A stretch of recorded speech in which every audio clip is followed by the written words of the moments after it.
অনুকূল চন্দ্রের ভবিষ্যৎবাণী ও আগত ধর্মীয় যুগ, আস্থা, দর্শন না বাস্তব পরিকল্পনা। অনুকূল চন্দ্র শুধু একজন গুরু নন, তিনি যুগ পুরুষোত্তম। এবং বলতেন, 10,000 বছর কেউ আসবে না, আচার্য আসতে পারে, আমি মহাকল্কি।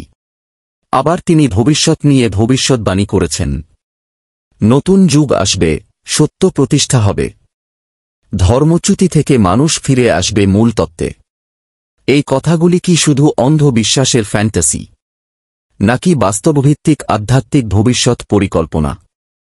আজ আমরা বিশ্লেষণ করব শ্রী অনুকূল চন্দ্রের ভবিষ্যৎবাণী, তার দর্শন ও মানবজাতির ভবিষ্যৎ সম্পর্কে তাঁর দৃষ্টিভঙ্গি।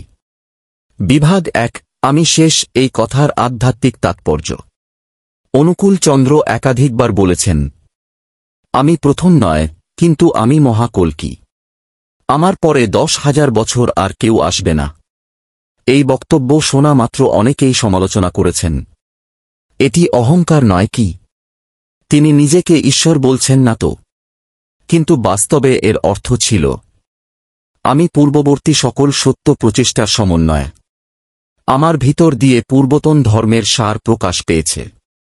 এই ধারণা কল্কি অবতারের ভবিষ্যৎ রূপ হিসেবেও ব্যাখ্যা করা হয়, যেখানে শেষ পরিণতি নয়, পূর্ণতা বোঝানো হয়েছে। অনুকূল চন্দ্র বলেন, আমি কারো বিরুদ্ধে কিছু দিতে আসিনি, আমি সবকিছুকে মিলাতে এসেছি।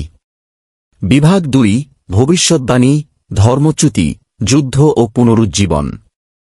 তাঁর বহু বক্তব্যে উঠে আসে, ভবিষ্যতে মানবজাতি বিভ্রান্তি থেকে সরে আসবে, অর্থ ভোগে বেরিয়ে আসবে, ধর্মহীনতা থেকে সমাজ সরে আসবে, এবং অতি সন্নিকটে এক মহাযুগ পরিবর্তনের ঢেউ লাগবে সবার গায়ে।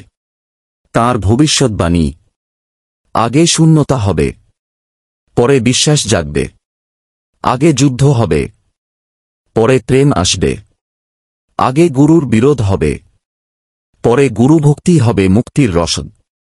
এই ভবিষ্যৎবাণীগুলি শুধু কল্পনা নয়, এগুলো মানব চরিত্র ও সমাজ পরিবর্তনের চক্রীয় বিশ্লেষণ। বহু পুরাণে বলা হয়েছে, কলি যুগে ধর্ম হ্রাস পাবে, কল্কি রূপে এক শক্তি আসবে, যিনি সমন্বয়ের আদর্শে সমাজ রক্ষা করবেন। অনুকূল চন্দ্র সেই কল্কীয় ধারার পূর্ণ প্রকাশ কিনা, এই প্রশ্ন আজও বহু অনুসারীর মনে।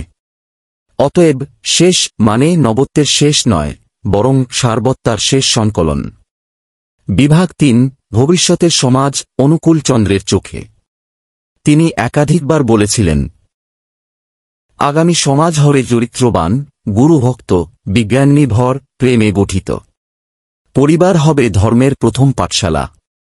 ভবিষ্যতের মানুষ থাকবে ধর্মে, কিন্তু হবে যুক্তিসম্মত।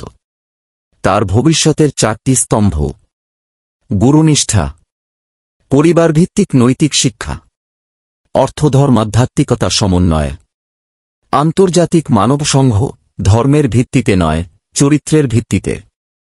তিনি বলেন, আসবে এমন এক যুগ, যেখানে জাতি, ধর্ম, বর্ণ, ভাষা নয়, চরিত্র হবে একমাত্র পরিচয়।